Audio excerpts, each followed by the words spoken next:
Assalomu alaykum yurtdoshlar. Bugun e'tiboringizga kamida 2-3 sotix yerlar uchun mo'ljallab chizilgan 2 qavatlik 6 ta xonadan iborat uy proyektini obzorini qilmoqchiman va birato'la uyimizga ketadigan qisqacha material rasxodlari va g'ishtdan qilganda qancha g'isht ketishi va gazoblokdan qilganda qancha gazoblok ketishini ham birato'la ko'rsatib o'tib ketaman.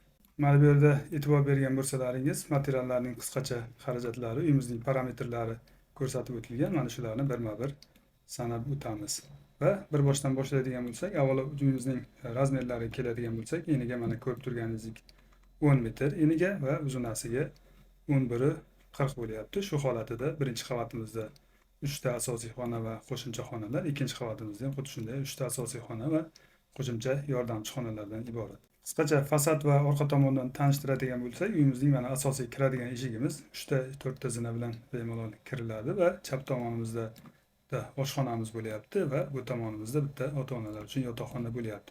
Koridordan to'g'ri kirganimizda mana bu e'tibor bergan bo'lsalaringiz, mana to'g'rida eshik bor, u yerda mehmonxonamiz joylashgan va yuqori qavatimizda balkonimiz bor. Mana bu yerda bitta yotoqxonamiz, yotoqxonadan balkonga chiqiladi va bu tomonda bitta bolalar xonasi bo'lyapti.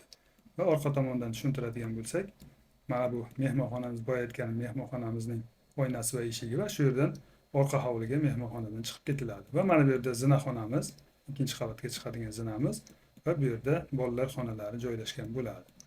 Umumiy ko'rinishi mana shunday. Endi bir boshdan betonlaridan boshlab planlarini, material xarajatlarini ko'rib chiqamiz. Endi birinchi qavatdan boshlab tushuntiradigan bo'lsak, planirovkani bu tomonlarini yashirib turamiz va birinchi qavatni mana bunday ko'rib chiqamiz. Mana plitalari bor. Bularni ham hozir ko'rib chiqamiz. Qanaqa razmerda nechta plita ketishi, umumiy hisobda qancha ketishi. Va mana tepadan qaraydigan bo'lsak, общий mana ko'rinishi. Mana bu yerdan to'g'ri kiramiz. Hol koridorimiz bo'ladi. Shu koridor bo'ylab to'g'ri ketadigan bo'lsak, mana bu mehmonxonaga o'tiladi. Va chap tomonimizdan zinadan ikkinchi qavatga chiqiladi. Va chap tomonimizda boya aytgan mana oshxonamiz. Bu yerda mana bu katta oynali eshiklar ochib qo'yilsa, yana ham chiroyli keng ko'rinadi. Va bu tomonimizda ota-onalar yotoqxonasi bor. Spalni eshigi mana bu yerdan kiriladi va o'zining ichida sanuzeli ham bor mana bunday. Tepadan qaraganimizda bu mana bu spalnining sanuzeli va mana bu yerda umumiy sanuzelimiz bor birinchi qavatimiz uchun. Va to'g'ri ketganimizda boya aytgandek mana mehmonxonamiz bo'lyapti. Yuqoridan qaraganda mana shunday holatda bo'ladi. Endi birato'la o'sha mana shu uyimizni betonini ko'rib chiqamiz. Qancha ketishini ham birdan aytib o'taman. Mana betonin deylik. Mana shu holatda mana betoni bo'lyapti. Tagida podushkalari ham bor. Mana pastdan ko'rsatiladi. Mana shunday holatda podushkalari bo'lyapti. Betonimiz balandligi standart 1 metr qilingan. Uni endi kimning uchastkasi qanaqa past baland bo'lsa, balandroq yo pastroq qilinadi. Shu общий hisobni chiqarish uchun men 1 metr standart qilib ketganman. Mana shu holatdagi betonimizga ko'rib turganingizdek mana 43 bor yo'g'i 43 kub atrofida mana shunday beton sarflanadi. Uyimiz xonalari ko'p bo'lishiga qaramay juda ham kam xarajat qilingan. Endi birinchi qavatni ko'rib chiqamiz. Mana shunday holatda mana bu g'ishimiz, birinchi qavatimiz ketadigan g'ish. Hozir gazobloklarni ham umumiy ko'rib o'tamiz. Mana shu holatdagi birinchi qavat va ikkinchi qavatimizga ketadigan g'ishimiz hammasi bo'lib mana bu yerda mana 40 mingta atrofida pishiq g'ish ketadi. Paltarashka g'ishimizdan 40 mingta atrofida ketadi. Endi gazoblokni ko'radigan bo'lsak, hozir gazoblogini ham ko'rib chiqamiz. G'ishtdan yashirib turib gazoblokni qilamiz. Mana bunday holatda mana gazoblokdan qiladigan bo'lsak, gazoblokdan ham uyimiz chiroyli chiqadi. Juda ham mana ko'rib turganingizdek oppoq hamma joyi. Mana shu holatida 2600 ta atrofida gazoblok hisobladik. Gazobloklarimiz razmeri eniga 40 lik, balandligi 20, uzunasiga 60 santimetrlik gazobloklardan mana shu 2600 ta atrofida ketadi. Xo'sh, birinchi qavatni ko'rib chiqdik. Endi oldin plitasini ko'ramiz, keyin ikkinchi qavatni planini ko'rib chiqamiz. G'ishtni yana joyiga qaytaramiz. Endi hozir plitalarni ko'rib chiqamiz. Ya'ni mana uyimizga ketadigan plitalarimiz mana shunday har xil razmerdagi plitalarimiz.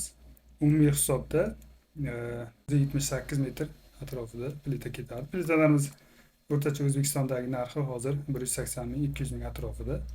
O'shani bemalol ko'paytirib olsangiz hammasi mana shunday chiqadi. Mana shunday tartibda plitalarimiz qo'yib chiqiladi. Yonlariga keyin mana bu yerlarga obvyatsiya qilinadi. Seysma poyislari mana bu tomoni monolit bo'ladi. Mana shunday holatda keyin ikkinchi qavatimiz bo'ladi. Endi ikkinchi qavatni ko'radigan bo'lsak, umumiy hisobda hozir mana logolarni ham ko'ramiz. Hozircha yashirib turaylik, oldin planni ko'ramiz. Xo'sh, ikkinchi qavatimiz bo'lsa mana to'g'ri zinadan aylanib chiqadigan bo'lsak, chiqqanimizda mana bu yerda G shaklidagi hol bo'lyapti va chiqqanimizdan xo'sh, mana bu yerda birinchi qavatdagi zalni tepasida mehmonxonamiz ustida 2 kishilik yotoqxona bo'lyapti. Bolalar uchun yotoqxona bemalol kattagina razmerda yotoqxona bo'ladi. Va bu yerdan koridordan to'g'ri ketadigan bo'lsak, bu общий sanuzilimiz ikkinchi qavat uchun. Va koridor bo'ylab bu tomonga buriladigan bo'lsak, bu yoqda mana ikkita xonamiz. Birinchisi mana bu birinchi qavatdagi mana yotoqxonani ustidagi xona bo'lyapti. Bu ham detskiy xonamiz bo'lyapti. Eshigi mana bu yerdan to'g'ri kiriladi. Va oxirgi xonamiz birinchi qavatdagi oshxona koridorlarining ustidagi xona. Bu ota-onalar yotoqxonasi bo'lyapti. To'g'ri kiramiz. Buni ham o'zining ichida mana shunday sanuzili bor. Umumiy hisobda mana shunday ko'rinishda planirovkada bo'lyapti.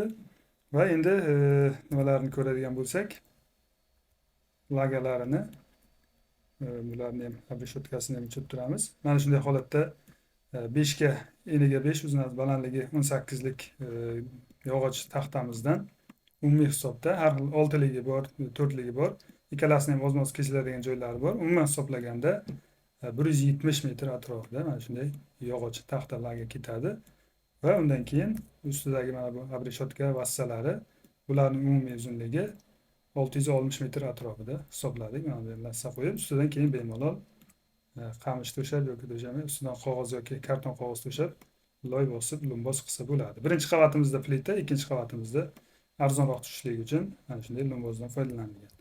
Va uyimizning tom qismiga keladigan bo'lsak, umumiy mana shunday holatda figura berilgan tomlarimizga umumiy hisobda 145-150 kvadrat atrofida mana shunday profnastil hisoblanadi. Tomimizni обычный oddiyroq standart tom qilsa, yana ham kamroq ketadi. Biz faqat zamonaviy ko'rinishligi uchun mana shunday sal figura berganmiz. O'shaning uchun ko'proq ketadi va usta haqi ham sal qimmatroq bo'ladi. Tomning o'zining taxtalari biroz bularni proyekt qilish biroz qiyinlik bo'lgani uchun nasib bo'lsa keyingi videolarda tomlarni ham proyektlarini qilib qancha yog'och ketishini ham ko'rsatib o'tishga harakat qilamiz. Umumiy ko'rinishi mana shunday. Mana yurtdoshlar, qo'ldan kelgancha ko'rsatib tushuntirib o'tdim. Biror talab, takliflar, buyurtmalar bo'lsa, o'zlaringizning fikrlaringizni kommentariyalarga qoldirib va men telefon nomerimni mana bu yerga qoldiraman. Telefon va Telegram nomeri ikkalasi bittaga ulangan. Bemalol aloqaga chiqishlaringiz mumkin bo'ladi. Va orqa tomoni mana yana bir bor ko'rsatib o'taman. Umumiy ko'rinishda mana shunday holatda bo'lyapti.